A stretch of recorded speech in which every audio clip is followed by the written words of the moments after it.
Welcome to Starfleet Universe On Call. I am Paul Franz, owner of Franz Games. I run SFU Online, FedCom Online, and Starfleet Warlord. Just a reminder how to join us with TalkCast every Thursday starting at 9:30 p.m. Eastern Time.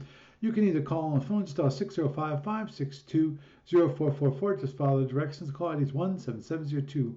Or you can participate on the web. Just go to the Talks website at www.talkshoe.com and search for call ID 17702.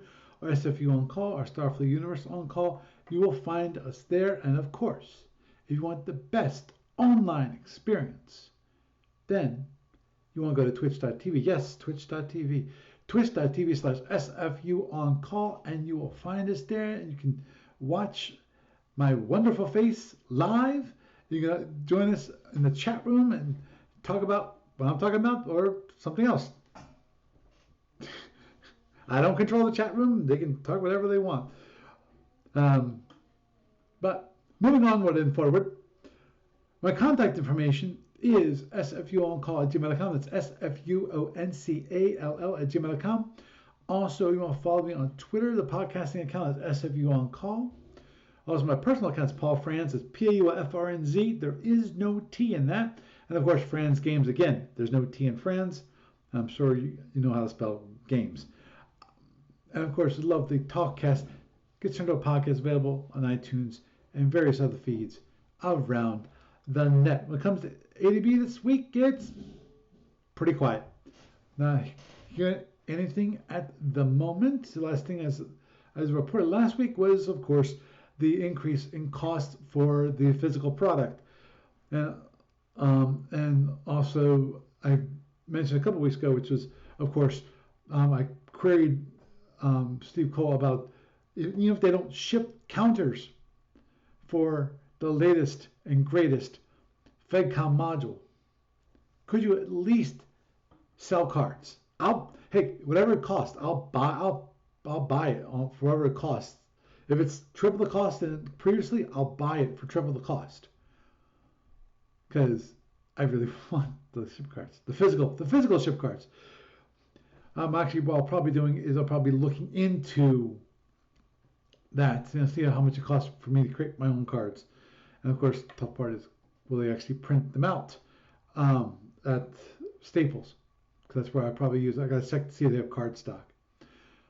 And of course, if the card stock, then you have to do you have to seal that, and which is going to be, I don't know how much that's going to cost me. Probably, actually, usually it costs per cut. Don't ask, because I have no clue. This was many years ago. That it was like $1 per cut or something. I forget, it was something outrageous.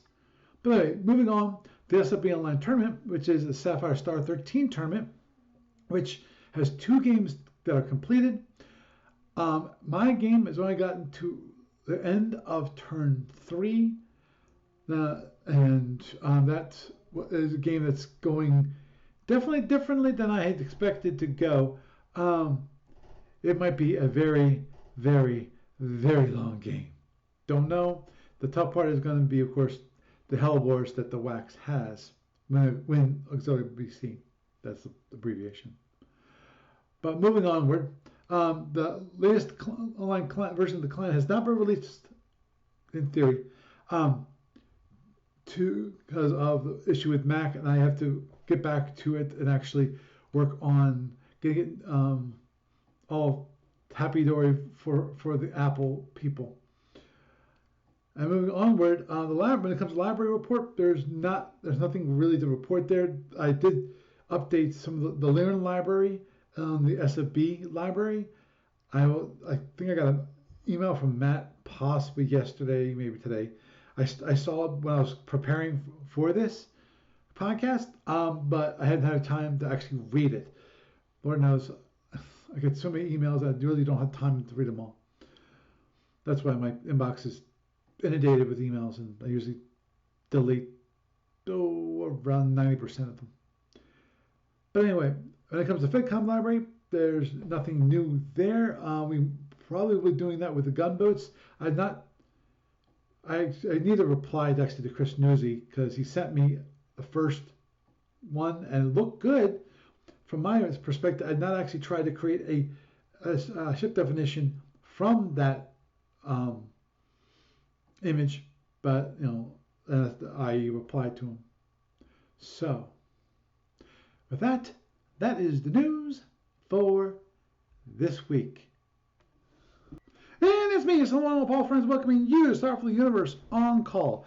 And tonight, well, you got me, you got Jeff, Doug's having some technical difficulties. Okay, oh, come on. Don't mind me. I'm trying to... Okay, cool. Now I got myself live. Okay. And can I maximize the screen? Oh, crap.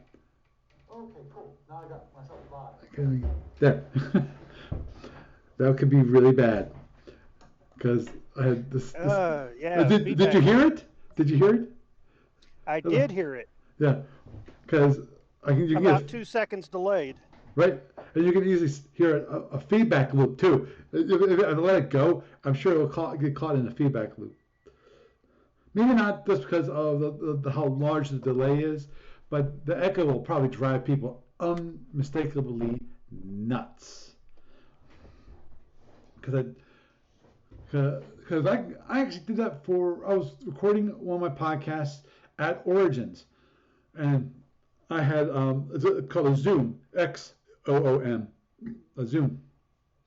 Then I was using that for recording, but also I connected up the monitor, which has like a 5-second delay on what it captures. Mm-hmm.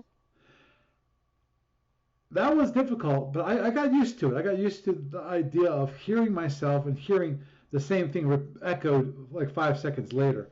And that which worked fine, but because I wanted that monitor in there, so I knew what I was recording. What did it sound like when I was recording?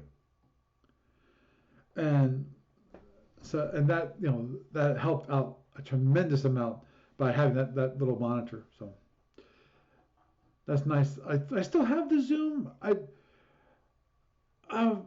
screwed up, which is it's so old now. I don't think I can get the upgrade. Because there's an upgrade that I need to actually be able to connect it to my Mac.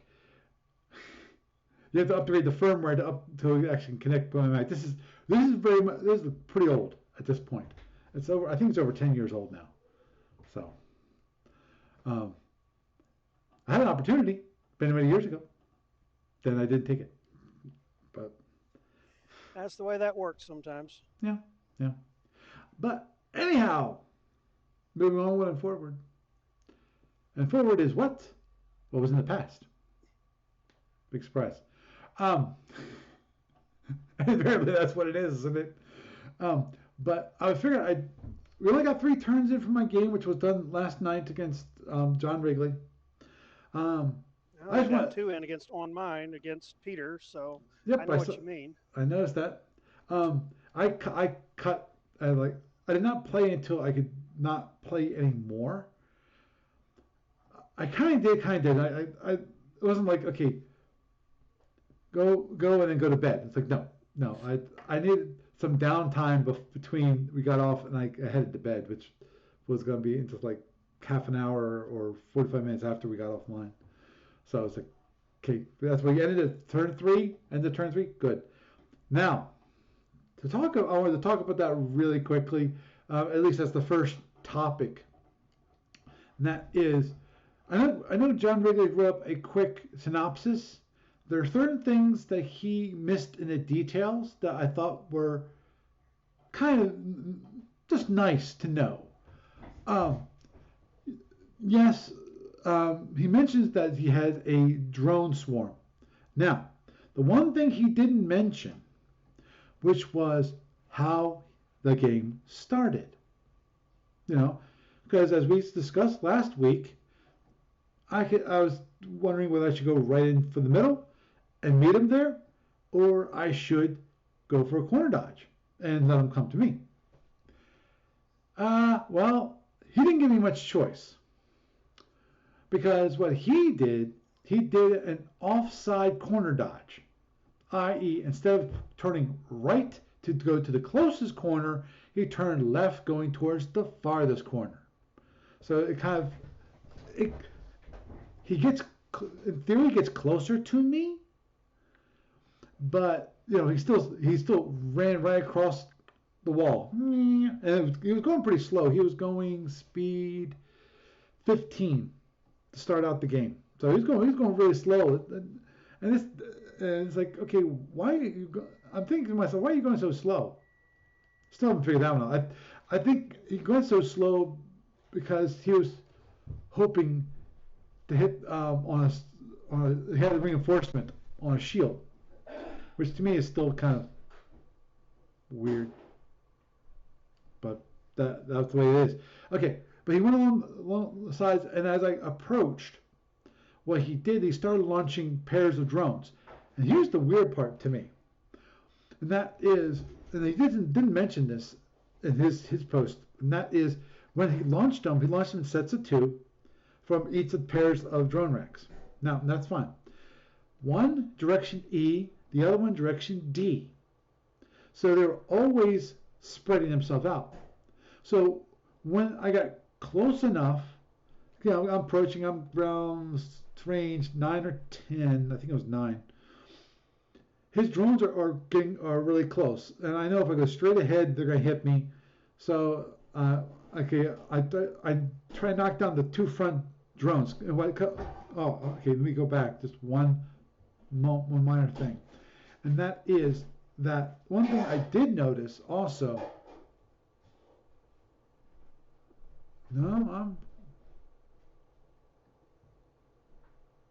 What the heck? Okay. I'm recording, right? I'm streaming. Okay. You're hearing me. Go away. Someone posted in the chat room, spammer. But anyway, oh, wonderful. Yeah. So he does it. He does this in for 3 impulses in a row. Launches 2 drones. So what ends up happening? It ends up being a kind of, I call it a cloud of drones. So you got 6 drones and 6 individual hexes. So it's just this moving cloud of drones. They're not stacked. They're just a cloud of drones, which to me is weird.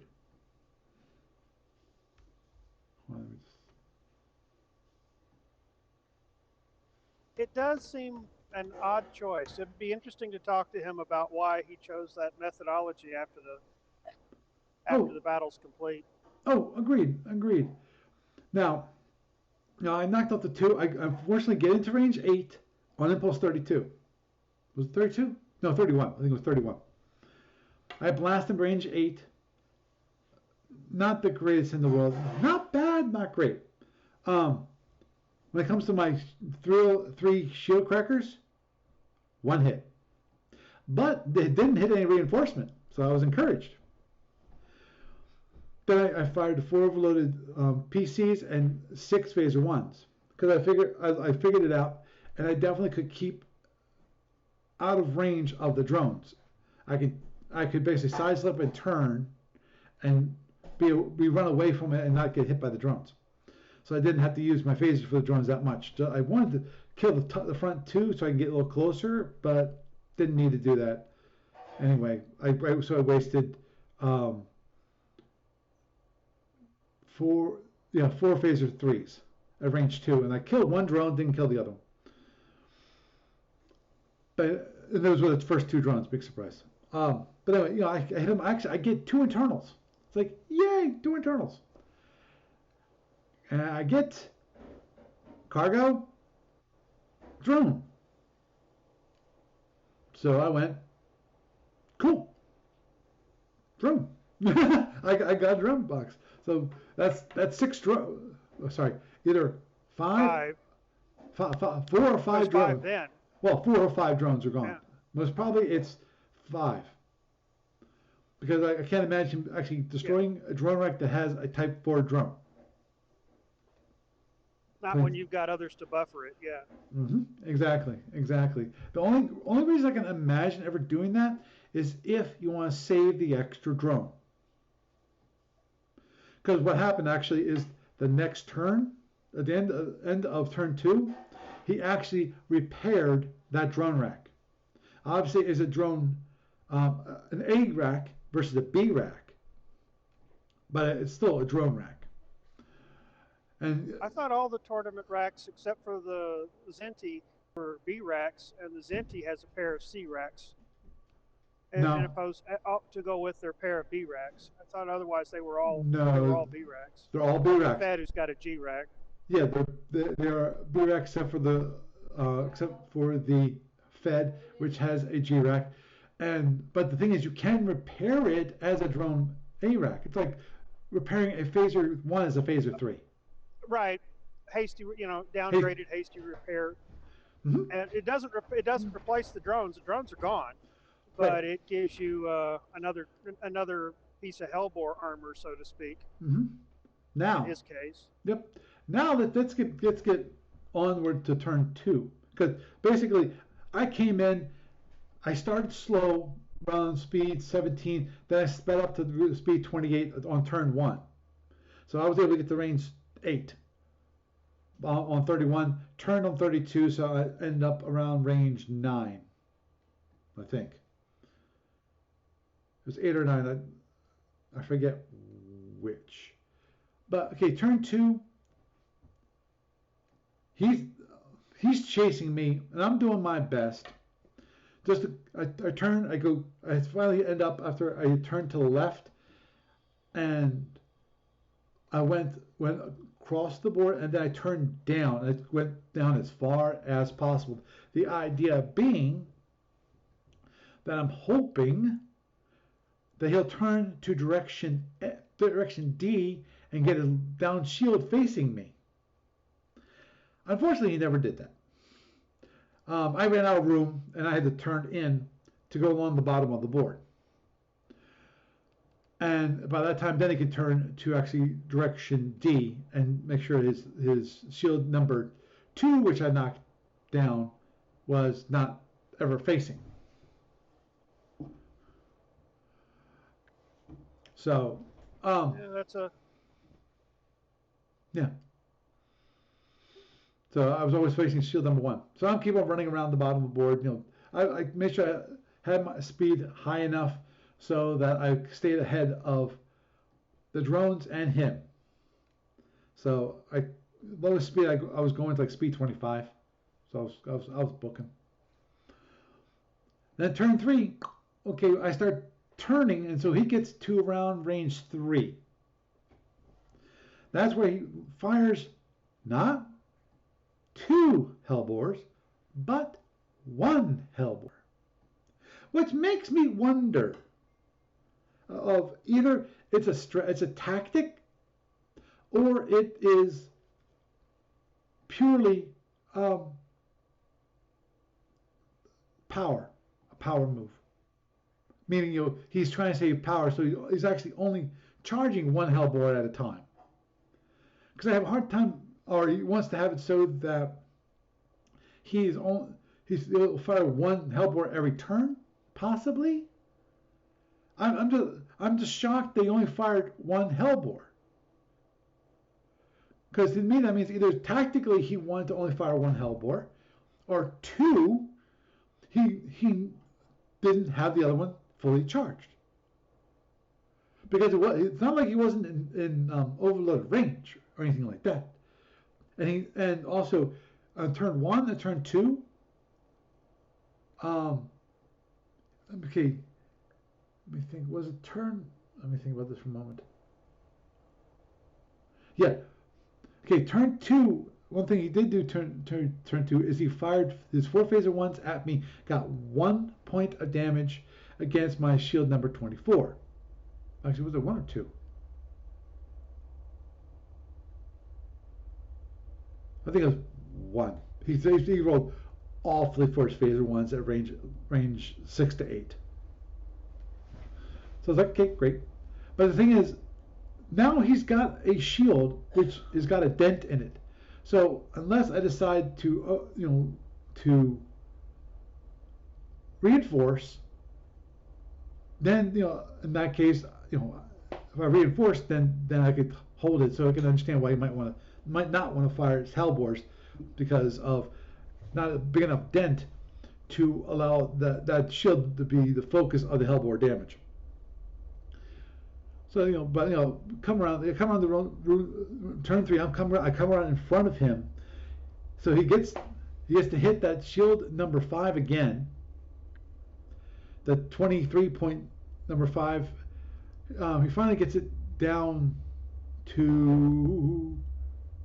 He fires the phaser once again, and gets. I'm thinking about this. Around. I forget. I think it was like 10. I think it might have been 10. Not 10. He was down. I was down to like 8 boxes. Is that right? No, I was down to less than that. I think it was 4. Yeah, 4 boxes. Actually, he got me 4 on turn 2. Then on turn 3, he fired his phaser once, and then with Hellbore as second option. So he got like it was around 5 internals, I think. No, it was like 7 internals. Yeah, 7 internals.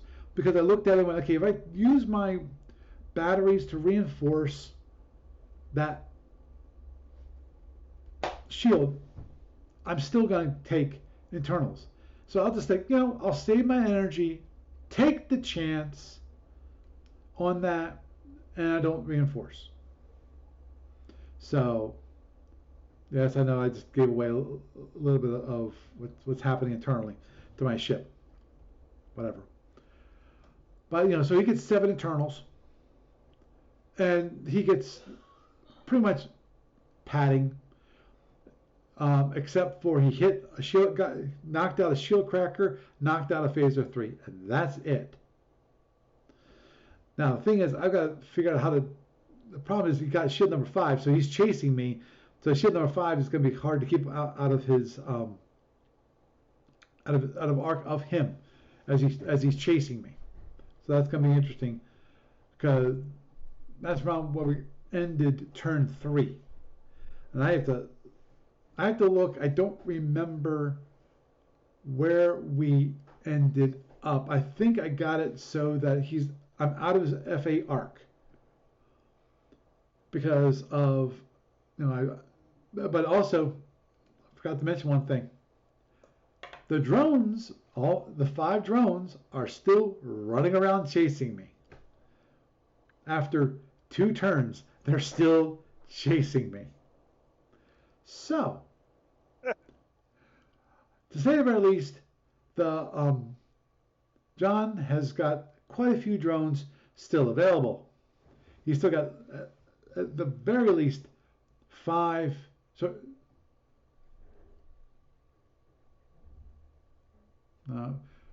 sorry. You could have as many as 30 still in the rack. No, not right. 30. 25 still in the racks. Yeah, because no, not 25. 20 still in the racks. 36 Wait, minus 6. 6 racks. He's lost 1. Right. And there's 5 in the rest. A maximum of 5 in the rest. So 5 times 5 is 25 drones left in inventory. Right. And probably minus. Plus he's got 6 on. What would you say? 5 or 6 on the board still?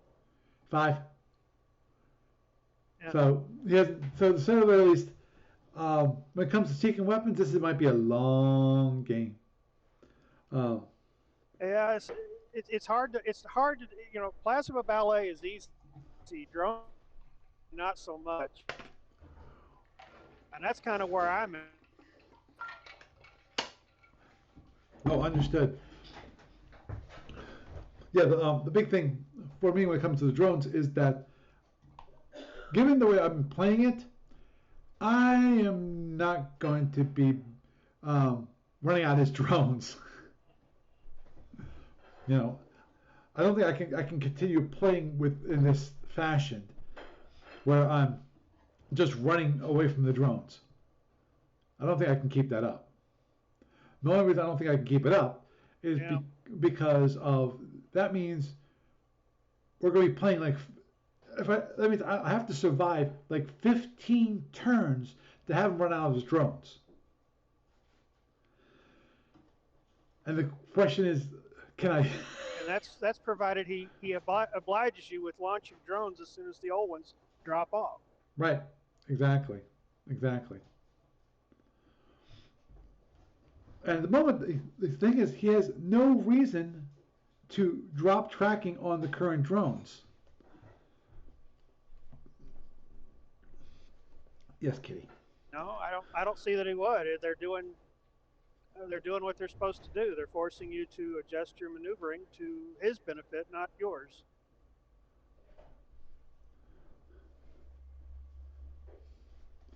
Yeah. Okay. I think that's actually Doug in the chat room. But just mentioning the 15 turns um, means the drones you destroy are in one rack. No, that means that your number of additional waves of drones, because we figured he's going to do a full wave of drones each time he gets opportunity. Yes, what is it, Kitty? Yeah, if he throws a full salvo even over a couple of impulses every time he's got a clean slate, there'll be 5 full salvos in total. So that's 15 turns to run all 5 salvos out, and that's again presuming, of course, he decides to oblige by always keeping drones on the board, um, which is by no means a reasonable conclusion to make. He's in a position with his advantages that there might not be a reason to keep that going. But Agreed. again, that's one of those things we need. It would be interesting to talk to him about after this gets decided. Oh, I totally agree with you on that. I definitely want to have a discussion. Like, okay, why did you do such a? Why did you do what you did? You know, because of it's definitely something I did not expect. You know. Judging by the way Peter wrote up our 2 turns, I think he's got a question or 2 for me like that. Yeah, but at the same time, hold on. I got to put you down. Sorry. Oh, my arm is starting to hurt.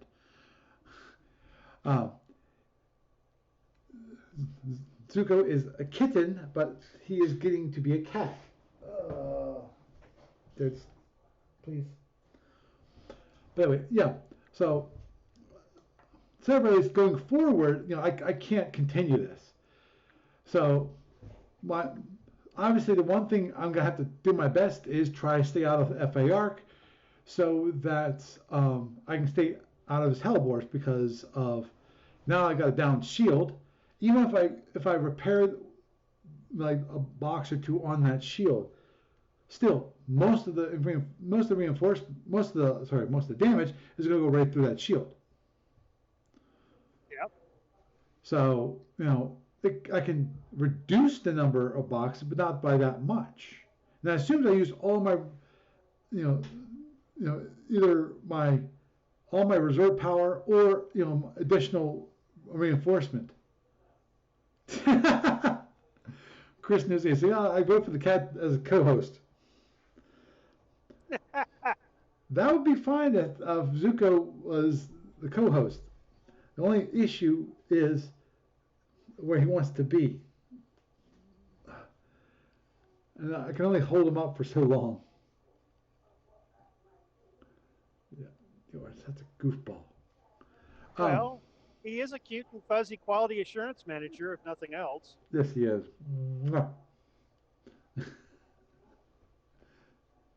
Yes. Okay. But anyway, so that's how it's going. As I said, the thing is, again, as I mentioned last week, it's not like I can chase him. I can't really chase him, because if I chase him, he's just going to launch drones while I'm chasing him, and I'll just be hoping that I knock down all the drones with my phasers, or start taking the drones, one at a time, or some, start using my shields using the drones, which is not a really good situation. And of course, then he has his 360-degree phaser 1s and his 3 phaser 3s that face backwards. because of if it turns to trying to chase him down, he'll phaser boat and lob just enough drones at you to make you wonder, should I veer off or should I do something else? And not enough to keep you from going, yeah, we're going to do something else. Yeah, no, that's a the Ox box has that really odd niche of you're not ever going to be able to depend on heading it even once. mhm. So it's not like you can pull the old drawbridge trick, but at the same time, it's got such decent arcs on its phasers, and it's got an excess of movement energy that you can turn around and you can phaser boat with it. Yeah, true. And of course the another issue I have is of course the what's the down shield? Shield number two. So if I get in the arc of shield number two, most probably I'm going to be an arc of those Hellbores. Yeah. So that is an issue. Of course, one of those questions I have right now is just where did all that energy go? First turn, where did all that energy go? I mean, I didn't hit the brick. I have expected to hit the brick. Just for a plain simple reason of how he played it. It could very well be he misinterpreted when you'd make the turn for the battle pass and he put the brick on the wrong shield. Yeah.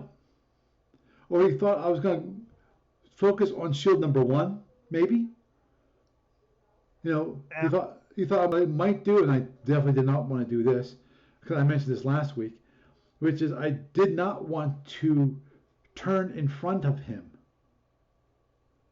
so that he was chasing me from that way. That that not a good situation. So it's possible he reinforced shield number one. That's where he put the brick, and it didn't work out because I got it on shield number two. Of course, and then there is the ultimate question. Um, well, okay. Of course, the thing is with the first turn, shield number two obviously had no reinforcement at all. Nothing pre-allocated, at least, because otherwise Right. it would have been hit by the shield cracker. You can't say, "Oh, I'm not going to let it hit my shield reinforcement." No, you can't. It's there. You have to.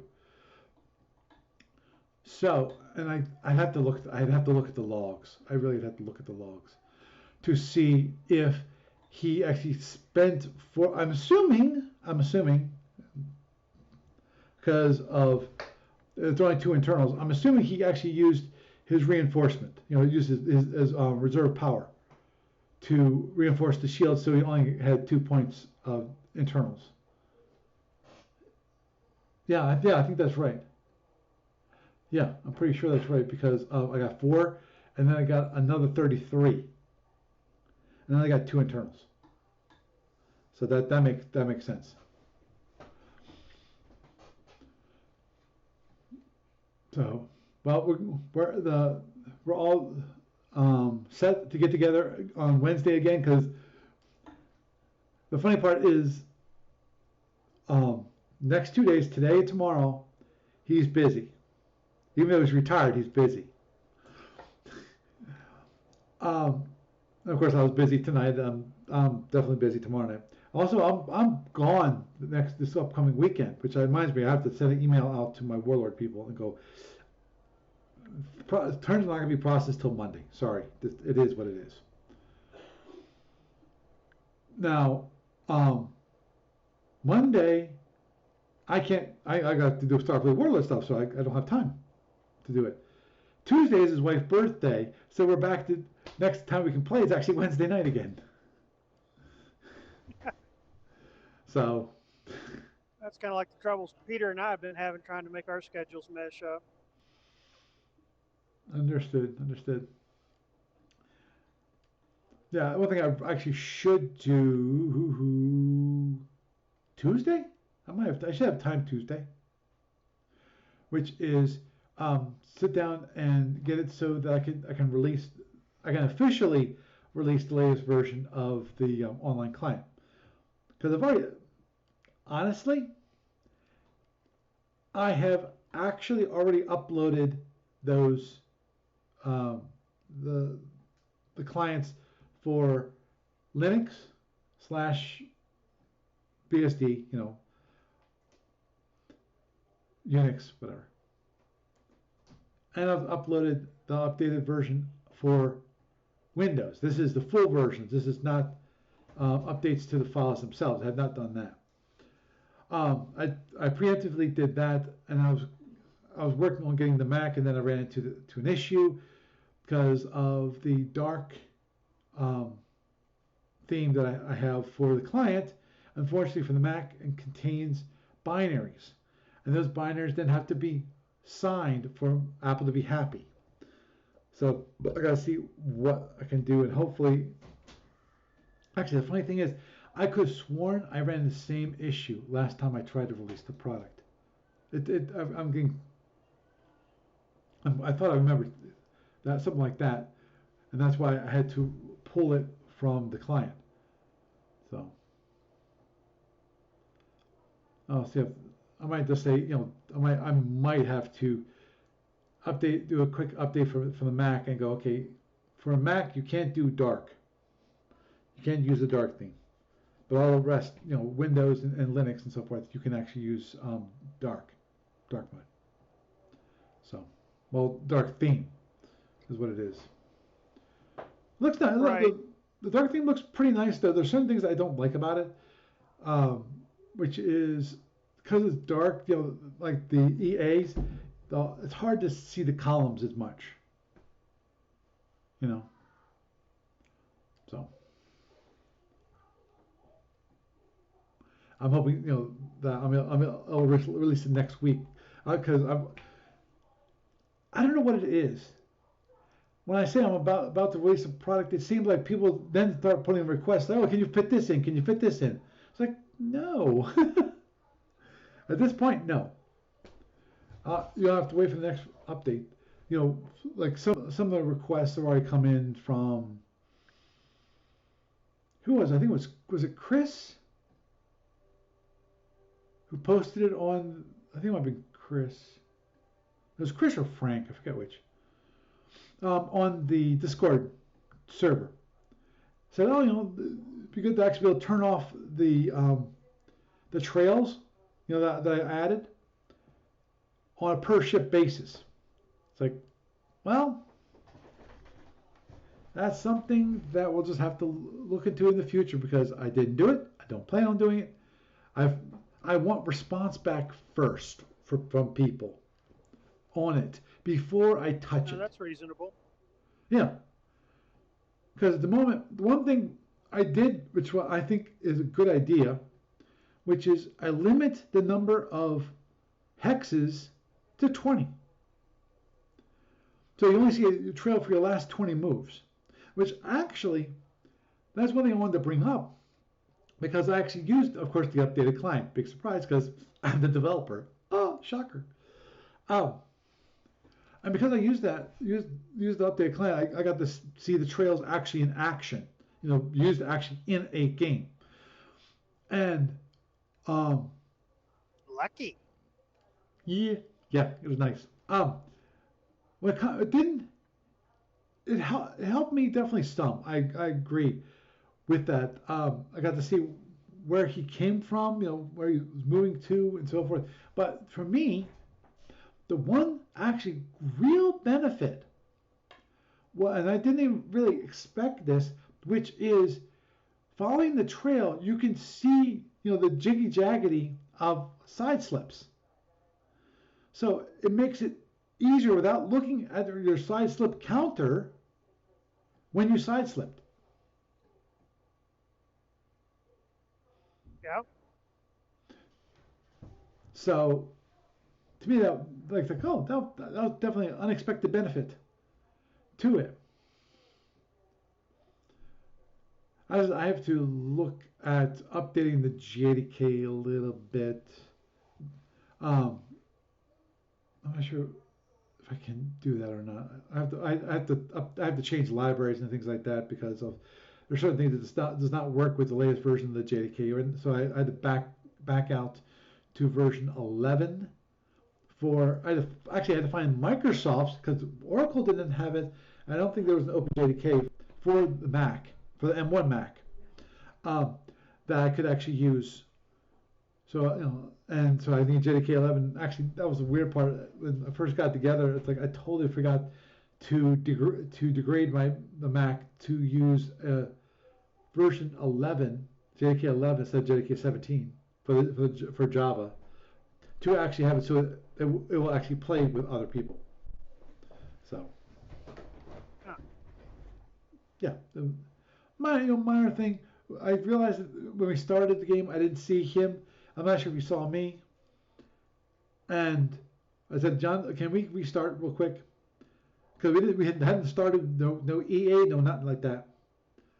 But we had already discussed, okay, is it going to be called PIA or C4F? We went for PIA, Pure Impulse Activity, for those who don't know what that acronym means. And he wanted the top. And actually, I said, fine, I'll take the bottom. Which is, that to me, that's unusual. Because invariably, people like the bottom. Because of left is left and right is right. It's probably because the quick buttons for navigation don't require you to twist your mind around to make sure you're not clicking the wrong button when your ship is coming down the map. Yes, you do. In my mind, you do because of if you have a numeric keypad. I mean, if you're at the bottom of the map moving up, right. Those quick nav buttons work one for one. But if you're coming down the map, you've got to twist things around to make sure you're not flipping your left and your right. Yep, that's why I was surprised. Makes you think about it a second. Yeah. Oh, that's why it made me surprised that John wanted the upper part of the map instead of lower. I'm used to being at the top of the map. I'm used to doing those calisthenics. Okay. Yeah. I got to do it. No problem. I'm more than happy to oblige whatever the other person wants. If it's call for fire, I dislike it, but that is the rule. The rule is that if one of the persons playing the tournament wants to play call for fire, it's call for fire. But if both people agree, use pure impulse activity, then you can use that. And both agreed on pure impulse activity, boom. And I was like, awesome. So what's the difference between the two modes? Two modes is that call for fire, you, in the DisDev section, the DisDev segment, you say call for fire. And then you announce your fire. Which, to me, it's a metagaming aspect. It's basically telling your opponent that you want the possibility to fire. Do you have to fire? No, you don't. And then you get in these whole mind games because of that. You get into the mind games going, oh, I call for fire. Oh, I'm not firing. I have. That seems wastefully meta. Yeah.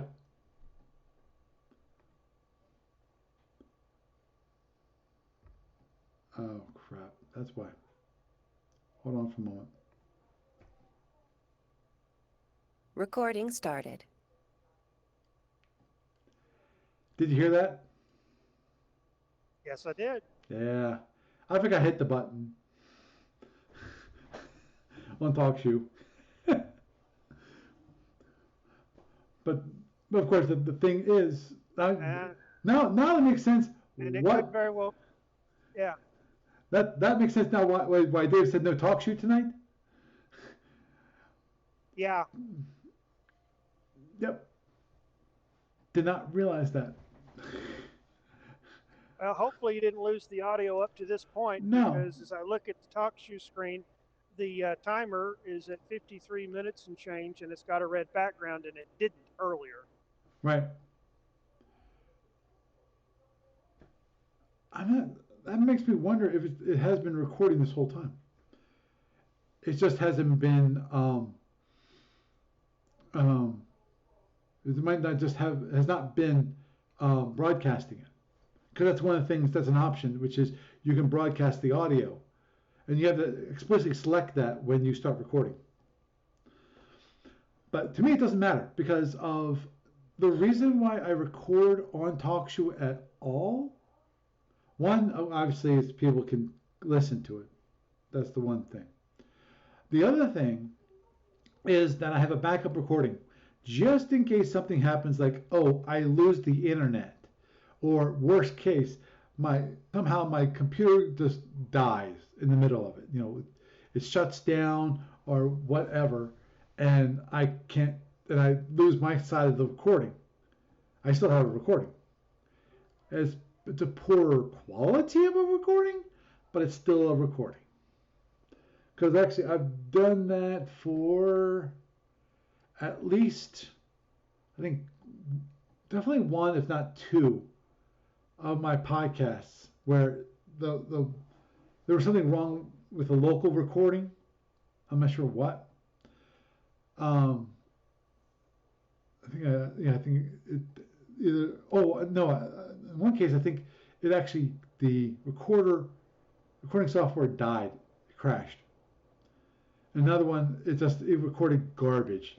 Though a lot of times when it records garbage, if it records garbage, then it's usually garbage all around, and it's usually an issue with the mic itself. Because I've had that happen multiple times, where it's like sidelining. Actually, it's worse than that. It's just you can't even tell that I'm talking. And it probably just overdrove the mic, and all you have is clipped waves. Mm-hmm. Right, exactly. And the only solution is to restart the computer. And that solves the problem. Actually, that was for a while there. Well, after that happened, I actually was restarting the computer like the day of that. I was doing TalkShoe.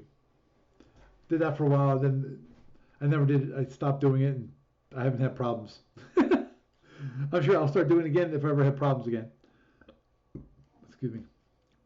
Though hopefully it'll be more recognizable, because now what I'm doing, as was pointed out by Chris Newsy, which is now I actually record the news portion. I record the video for it. So now I have the video and audio for the news portion, which I record like anywhere between 15 minutes and half an hour before I start the program. So yes, I like this too, because I get an email from Twitch that you're on the air. That reminds me that that we're about to do the call-in section of the show, so I can hurry up and not miss it this time. Understood. Yeah, actually, I don't record it on Twitch. I actually record it locally using OBS, and I am pretty cognizant of this, which is I still record both audios. I don't take the video and strip out the audio. I just record the audio separately. So I have two recordings of the audio. One is for the video, and one's actually a separate audio recording, which I trust a lot more. And I feel like the recording for the through Audio Hijack, the audio only recording has better quality. Though I'm sure you hear it, which is it's very echoey, and I have to figure that out, because I'm sure that makes my sound quality to suck. Because I was listening to it.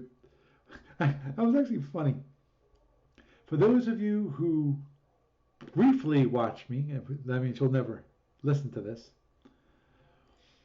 On YouTube, I got a report. Was it last? I think it was last week. Yeah, I think it was. I'm pretty sure it was last week, where they went, "Oh, you had like 43 people visiting your website, and they listen to a total of 43 minutes of your videos. It's like, okay, so what's happening is people listen for like a minute and then go, bye, I'm gone. It's like, okay, what else? That sounds like a scraper bot looking for YouTube short videos That's or possible. TikTok content. That could be it. It could be also that I'm just people don't find me that interesting within the first minute. Well, I didn't want to go there, Paul. I was trying to feed and nurture the ego a little bit. Understood. But at the same time, as I've told, what was it, Zero something? I forget the guy's name. And